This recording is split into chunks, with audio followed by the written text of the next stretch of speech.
Thanks. Yeah. So you produce the films? Yes. So, I'm so nervous. We've never done this before, yeah. Yeah, so you produced it, so how do you feel like passing it on to everybody else, the people who've watched the films, like read the books? We're thrilled, because normally what happens at the end of a film, you strike all the sets, you take them apart, they get put in the skip. And then that's it. The costumes, if they're interesting, a costume rental house might buy them and then recycle them to bits and pieces into other films. But nobody gets to really see what went into the making of the films. You've seen the film and you've seen everything on the screen, but you don't really at the time concentrate on the embroidery on Dumbledore's cloak or his gown, or see the carving of a statue that's surrounding the entrance hall to the Great Hall. And so here you actually, for the first time, I think it's unique, the first time, the wonderful skill and craftsmanship of the people who are involved in the making of these films will properly get to be shown off. And I think it's unique. I don't think it's ever happened before like this. As a producer, is it like a big massive thing that you're able to actually kind of treasure the whole place as like your thing, sort of thing? Because obviously you say it's like you get trashed, it's in the bin, you're okay, I've done that, but it's gone. But this is like it's here forever. It's here forever. Yeah, well, we hope anyway. Yeah. And also just the studio. There's a very warm feeling about the studio because it was quite a rundown old factory actually, where behind this lovely new stage that houses the exhibition is something that is being refurbished currently into a very smart and nice studio. But it was a bit of a rundown old factory, and it holds a lot of warm memories actually for all of us because we were the only occupants here, and so it felt very much as if it was ours. And in future other people come and use the studio, but there's still a little bit of us here because we've got the exhibition. Exactly. Hello and welcome if you just joined us and on the also about World the Orlando theme park. How do you feel about the expansion? Like, can you tell us more about that? Yeah, no, I love it. I mean, I can't tell you any detail about it because that's going to be wrong, and it'll be telling. But I think it's going to be fantastic, and I'm very proud of that too because I've never been involved in a theme park before, and David Haven and I were involved from the beginning with that, and Universal and Warner's were very inclusive in the way they allowed us to participate in it, and it's again something I'm very proud of. I was there last year for the DVD launch of 7 Part 2, and it was the first time I'd seen the park full of paying customers actually, and I'd seen it, thought how marvellous it was. We had invited guests for the opening and they all said it was marvellous, but then to see it with it was jam-packed full of paying customers who just loved it, and it's very rewarding, and we're hoping that people will enjoy our exhibition as much. Yeah, they like seeing it's very different, but I think it's equally enjoyable. So. Exactly. What do you have planned after film school? Yeah, so I finish in May, and then I start 2 new films later this year. Do you have exams and things? I do. All my degree is all practical based, so I'm just in the midst of writing my dissertation. So yeah. How's that going?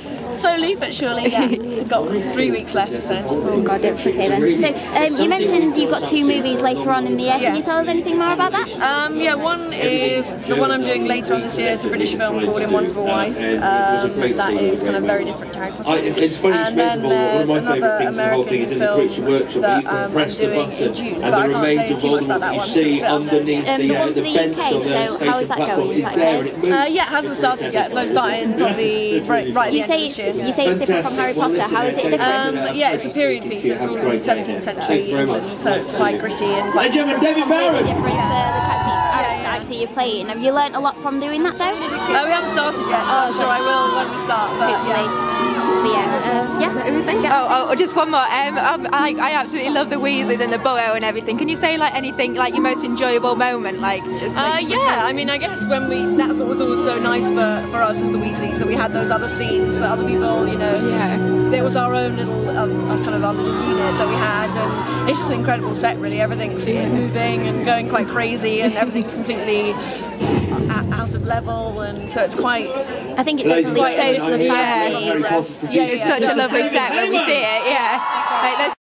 What's it like recording like an American film, being an American film? Yeah, I don't know yet. I mean, I'm about to start something American soon, and yeah, it's exciting to move on to these new different challenges. And I mean, it's weird not having to put on all the knitwear again for one, and I never will again. And I'm excited though to move on and do new stuff. Have you been working on your American accent? Can we hear a little bit? Watching a lot of Saved by the Bell. Oh, horrid. But yeah, thank you. all go in if you want. Yeah. So we were going to ask you about your band. What's going on at the minute? Well, we've just filmed our new music video, TikTok, which is about death, in a good way, in a kind of like, it's inevitable, but let's have it to the rhythm of life, roughly. And we filmed that in Malaga, in a cemetery. I've even got my own coffin already made, so when I die, done, it's all sorted. You've already bought your bottle of wine. Yeah, it's all done, it's sorted. I'm so excited. And then we went to Madrid and had a launch for our band, and I'm pretty excited, man. It's nearly the festival season again. I'm ready. Are you going to any festivals? We're playing like just so many, loads of countries, so I'm really excited. Exactly. Is there anything else? No, that's it. I think it's great though. Yours was probably my favourite costume, genuinely. I know. I'm Lorna.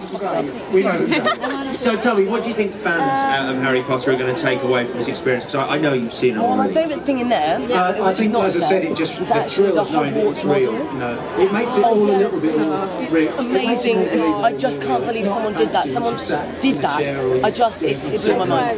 Yeah. And apparently there's a day to night thing which I didn't see. It wasn't on yesterday. You saw the lights. It makes you want to be really small, doesn't it? Pieces from Oh, it's suddenly got cold, you're shivering. Yeah, it's freezing. It's definitely not dress weather, is it really? We should have known it was going to rain. It always rains. That's a rain jacket, don't say it. You know it's going to rain. It's not like raincoats in our bags. Yeah. It's got to rain for it to do it. It doesn't count.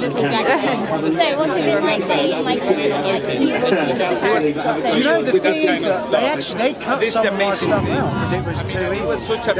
There's a scene that me and Emma did that was really scary. Everyone would know and there's a great scene that me and Ellen did. We spent about a week filming, and that got cut out as well. So I look at it going, that's not as scary as it was. You're like, I wish it was in there. But that was the great thing about working with David Gates. He's such a great director. I never thought I was making a kids film. I always just thought I'm a man with a gang of murderers in the woods that find some children. Brilliant. You know, so you can just think of it as scarily as you want. It's not. We never told we were making a kids film. It was just, you know, as real as it could be. I'm constantly reminded of that, and if that came across, that made it a bit scary. Yeah. I think it definitely made it more sinister with you being in the forest. Oh yeah. So I'm the man that chases children through the forest and catches them. Doesn't sound wrong at all. But yeah, basically, obviously, you've directed films. Alright, Davis, ladies and gentlemen. Sorry about that. Did it get easier to direct the film as it went along, or was it hard in the beginning, getting used to everyone, everything like? Do you know, it should have got easier because by the time we got to the last two films, I knew the world really well. But what made it harder was I was just getting tired. Because I was working so many crazy hours all the time that even though I knew everything by the time I got to the end, I was really knackered. Was there anyone that made it a lot easier? Everybody made it easier for me. Everybody, the crew, Stuart Craig, the actors, everybody. We all worked hard and got completely knackered, but it was like coming to work with all your friends, basically, so that helped. How much did they inspire you in doing your work? I hope we inspired each other, you know, as a collective, you know, and we were inspired by the books because we were so keen to get the books right. I really enjoy working. It's like two characters. Yeah, we obviously don't do it at the same time. Yeah, it was interesting going from one character to the next on different days. But yeah, I mean, without the amazing wizards in the makeup shop, I couldn't have the wizard authorities were after Harry and Dumbledore. There were rumours. And then, how did you feel about directing around like Gringotts scene? Like you were like the main guy. Oh yeah, well, to be part of it. I mean, I was involved quite heavily with the casting of the other short actors who were involved in that, and. Yeah, no, it's a great sequence in the film. I'm very proud of it. You can actually see the Gringotts cart in there that I drove down to the vault. It moves around. Exactly. The technicalities of it. Yeah, it's amazing. Pardon? You're looking completely different. You're looking really nice. Thank you very much. Thank you very much indeed. Thank you. Are these the special?